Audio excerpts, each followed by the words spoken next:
मगर ऐसा होता नहीं। जानते हैं क्यों?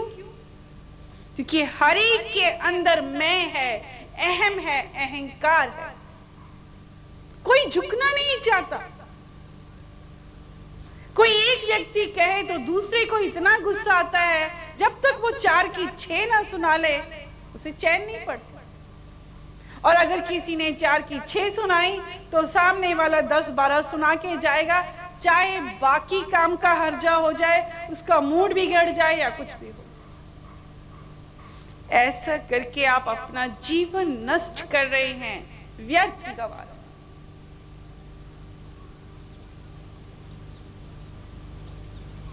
इसीलिए ब्लड प्रेशर हो जाता है। आज संसार के लोगों को ब्लड प्रेशर और हार्ट की बीमारियां हो गई। क्यों हो गई? बच्चों, क्रोध करना एक बहुत बड़ी कमजोरी है। कमजोर इंसान की पहचान। गुस्सा कमजोर इंसान को ही आता है। जो किसी तरीके से नहीं जीत पाता, वो गुस्सा दिखाता है सामने वाले को कि वो बहुत शक्तिशाली है, मगर मानिए वो सबसे कमजोर होता है। जिसके पास पेशेंस है, जिसे सहन शक्ति कहा गया, वो ताकतवर है। धर्म कहता है कि हमें सहन शक्ति हमारे अंदर होनी चाहिए। यहां बहुत से ऐसे लोग होंगे और बहुत बार ऐसी घटनाएं सामने आएंगी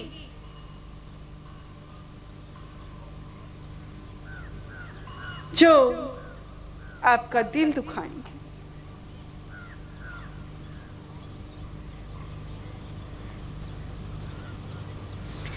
लेकिन अगर आपके पास सहन शक्ति है,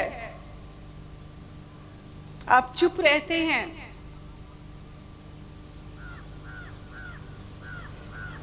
तो सही मायने में ये आपकी तारीफ है, आपके ऊंचे चरित्रवान होने की पहचान। मगर इस संसार में आप सभी इन बातों को जानते हुए भी आप बुराई की ओर जा रहे हैं।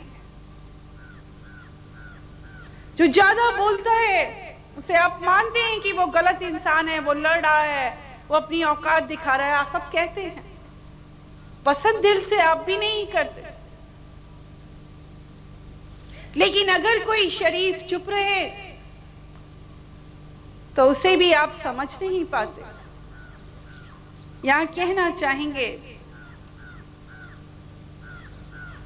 कि इज्जतदार लोग, सज्जन पुरुष इसलिए चुप हो जाते हैं या अंदर चले जाते हैं क्योंकि उन्हें अपनी इज्जत का ख्याल होता है। सज्जन पुरुष और इज्जत वाले लोग इसलिए चुप हो जाते हैं या अंदर चले जाते हैं क्योंकि उन्हें अपनी इज्जत का ख्याल होता है। मूर्ख ये समझता है कि हमसे डरकर वो अंदर चले गए। यही सच्चाई है इस बेवकूफ जगत की।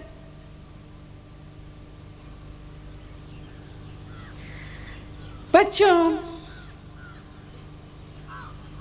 साउथ में एक महात्मा हुए तिरुविलंबर जी।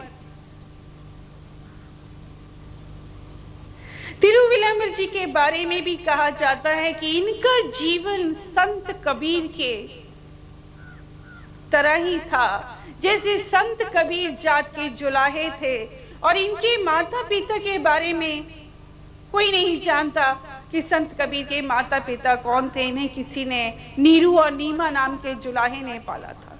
ठीक है, ऐसे ही तिरुविलंबर जी को भी किसी जुलाहे परिवार ने ही उनकी परवरिश की और तिरुविलंबर जी सारी जिंदगी उन्होंने गृहस्थी का जीवन यापन करके ही प्रभु की भक्ति की। और उनका भी पेशा था कपड़े बुनना। बहुत गरीबी के दिन उन्होंने काटे, कपड़े बुनते थे और उससे जो कमाई होती उनका जीवन यापन होता। एक बार तिरुविलंबर जी के मन में ख्याल आया कि मैं अपने जीवन की सबसे कीमती साड़ी बनाना चाहता हूं। गरीब थे इसलिए इतना धन नहीं था कि वो अनेकों साड़ियां बना सकते। बहुत मेहनत करके अपनी इच्छाओं को एक रूप देकर एक सुंदर साड़ी का निर्माण किया और उस सुंदर साड़ी को लेकर एक ही साड़ी बनाई और वो साड़ी लेकर वो बाजार में जाकर बैठ गए।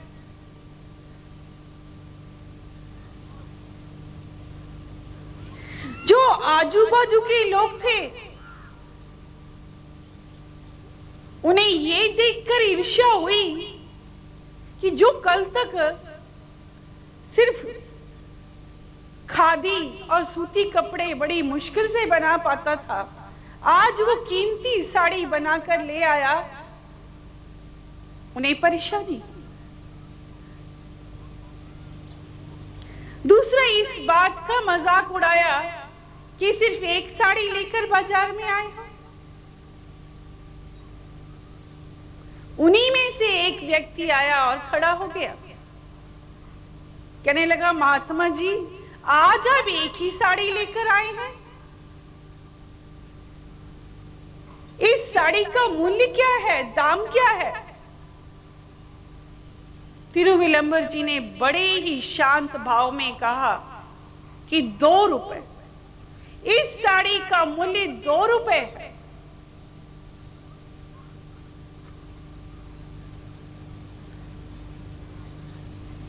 उस व्यक्ति ने साड़ी को उठाया और साड़ी के बीचों बीच 2 टुकड़े कर दिए और फिर कहा, महात्मा जी अब बताइए इस साड़ी का मूल्य क्या हुआ? तिरुविलंबर जी फिर शांत रहे और उन्होंने कहा कि अब 1-1 रुपए इन 2 टुकड़ों का मूल्य हुआ।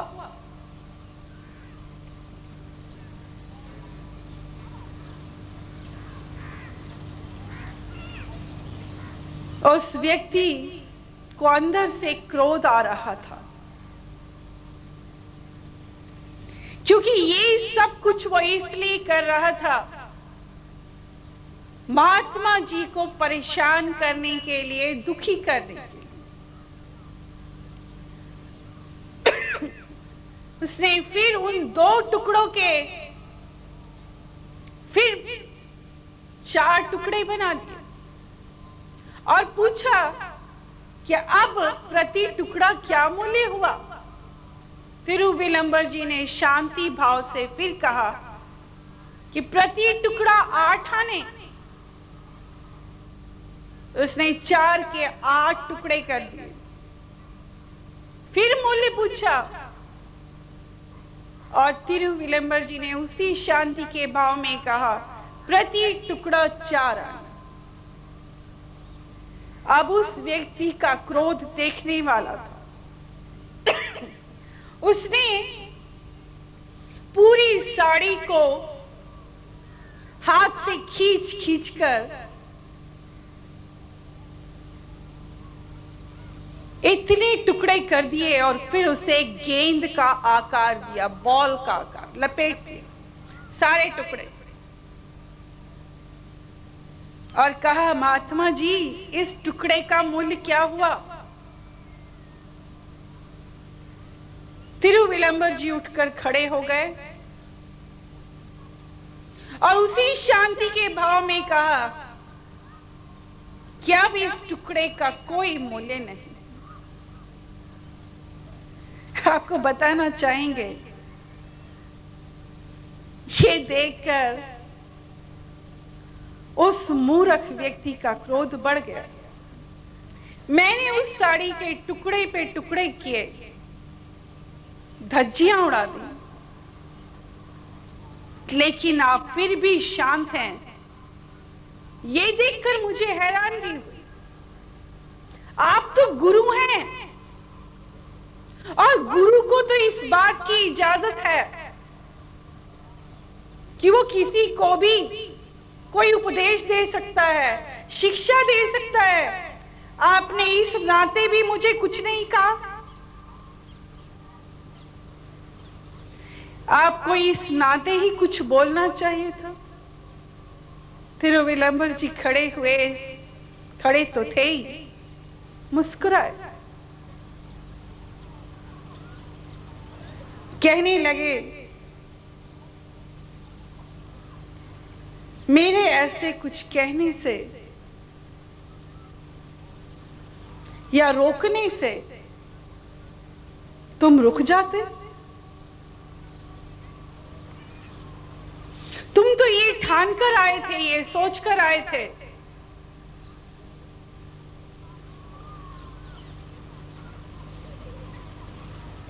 कि तुम मुझे परेशान करना चाहते हो।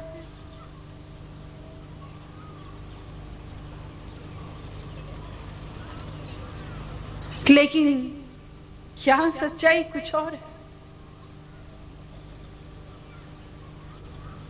तुम ये सोच रहे हो कि साड़ी के टुकड़े करके तुम्हारी जीत हुई, पर मैं देख रहा हूं कि जितने टुकड़े तुम कर रहे थे उतने ही कहीं टुकड़े तुम्हारे मन के हो रहे थे। उतनी ही व्यथा, क्रोध, परेशानी, हलचल, बेचैनी तुम्हारे अंदर दिख रही थी। मैं तो हर पल को ईश्वर की रजा मानकर जीता। वो जो दिखाता है उसे देखता हूं कि उस प्रभु की लीला,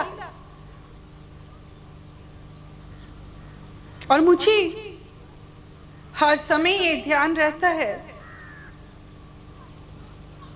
कि वो मुझे देख रहा है और मुझे सच्चा कर्म करना।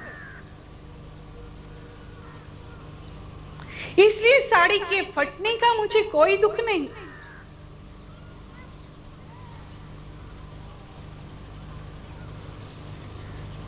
जीत तुम्हारी नहीं, जीत तो हमारी हुई।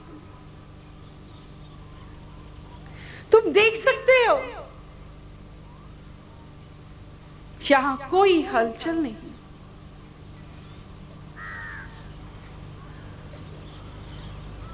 तुम्हारे लाख परेशान करने के बाद भी यहां सब कुछ शांत है।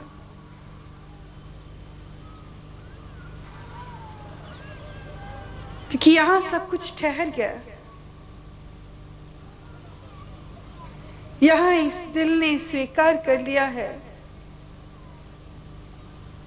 कि राजी है हम उसी में जिसमें तेरी रजा है।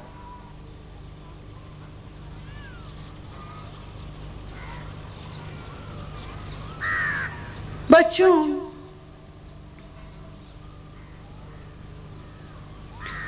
यहां कहना चाहेंगे,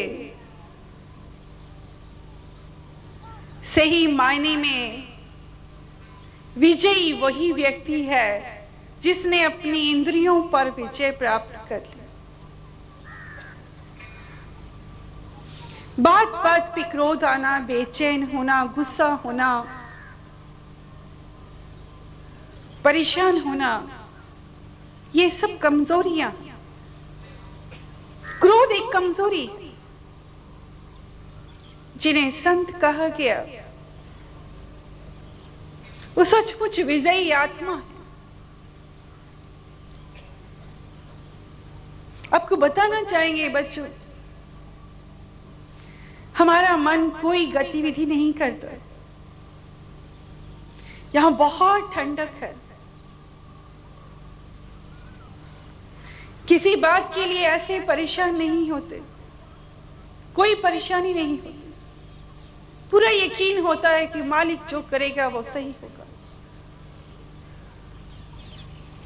और जो हो रहा है वो अच्छे के लिए हो रहा है।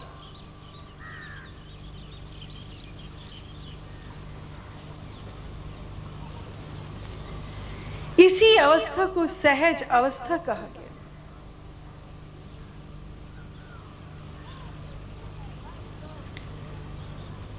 इसीलिए कहा गया कि सहन शक्ति जिसके अंदर आ गई वो इंसान विजयी हो गया। आज संसार में सबसे ज्यादा आतंक है, कारण आज किसी में सहन शक्ति नहीं। आज किसी को दो बोल कोई बोल दे तो राई का पहाड़ बन जाता है।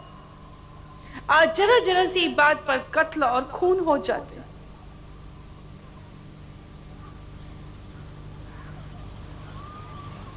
आज सारा पाप इसीलिए है क्योंकि रब को लोग भूल गए। जबकि घर और गृहस्थ जीवन इसलिए कहा गया जरूरी कि जहां हम संसार का ही एक छोटा रूप परिवार में जीते, जहां बड़ों को इज्जत मान सम्मान देना हमें धर्म सिखाता,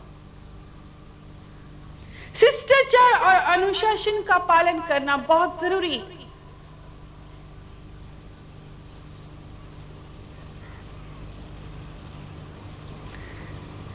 शिष्टाचार, अनुशासन,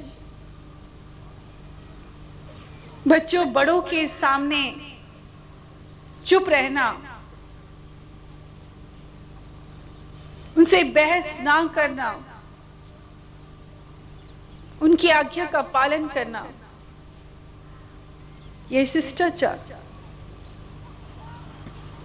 यही अनुशासन, यही धर्म है। जब धर्म से परे हो गए आप तो घर का आकार तो बिगड़ेगा ही। जिसे गृहस्थ आश्रम कहा गया, वो आश्रम तब बनता है जब घर में रहने वाला सदस्य उन नियमों को धारण कर लेता। बच्चों, हम कहना चाहेंगे हमारा किसी के साथ कभी झगड़ा नहीं हुआ।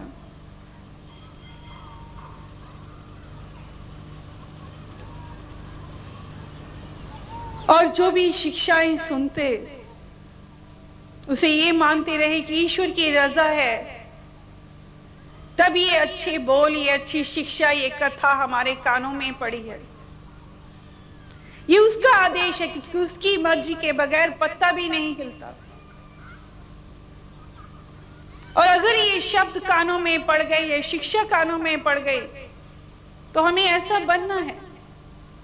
और हम ईश्वर से प्रार्थना करते, हमें ऐसा बना दीजिए। किसी से लेने की चाहत कभी नहीं रही। दिया, देने की इच्छा होती थी।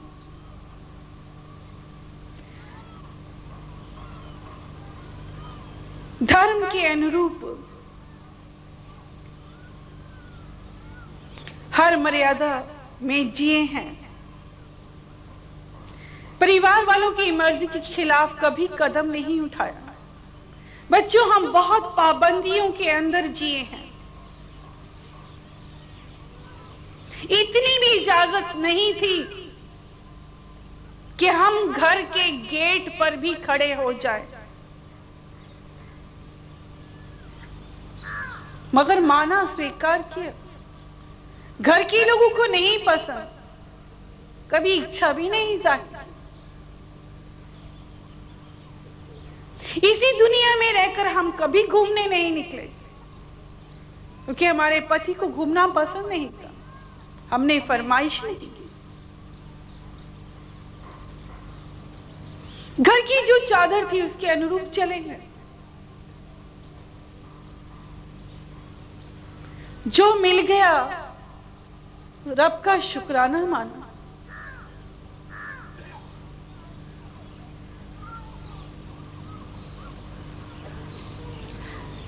सच ये भी है, हमने हमेशा आंख नीची रखी, ऊपर नहीं देखा।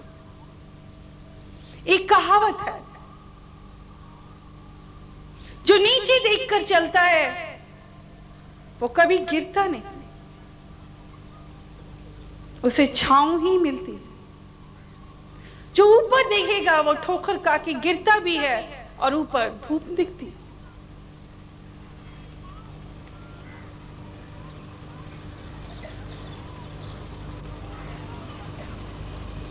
बच्चों, हर एक की आज्ञा में रहे, ना सिर्फ अपने परिवार वालों की आज्ञा में, बल्कि गुरु धारण किया, गुरु ने जो शिक्षाएं दी उसके अनुरूप जीवन यापन किया।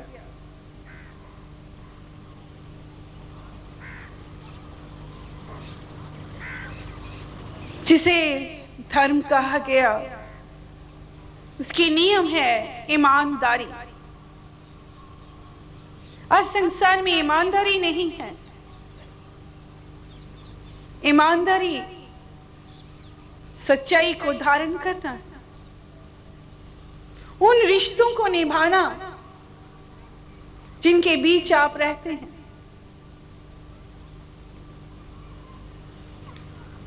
निभा नहीं पाते, झूठ बोलते हैं और एक के बाद एक झूठ।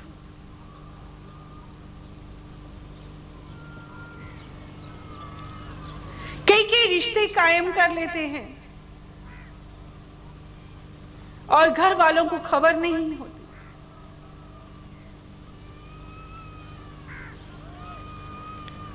बच्चों, जिसे गृहस्थ आश्रम कहा गया, वहां रिश्तों के प्रति ईमानदार होना बहुत जरूरी है। अपना हर फर्ज निभाना, अपनी हर जिम्मेदारी, हर दायित्व को निभाना, अपने बच्चों की परवरिश, पत्नी के प्रति जिम्मेदारी, पति के प्रति जिम्मेदारी। हो सकता है कभी आपकी तबीयत खराब हो सकता है कभी आपका मूड खराब हो, ऐसा माहौल हो, लेकिन अपने दुख छुपाकर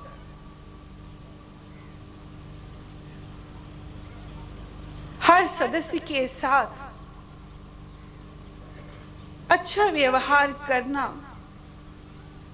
आपकी कुर्बानी को जाहिर करेगा। मगर कुर्बानी और त्याग का जज्बा उनके अंदर होता है जो प्रीत करते हैं, प्रेम करते हैं।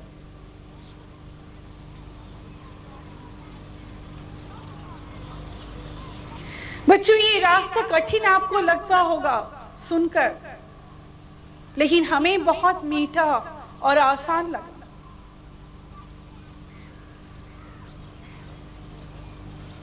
क्योंकि जिसने प्रीत का रंग नहीं देखा, वो नहीं जानता कि इस प्रीत में, इस सेवा में कितना सुख है। कभी ये मत सोचिए कि उसने हमारे लिए क्या किया,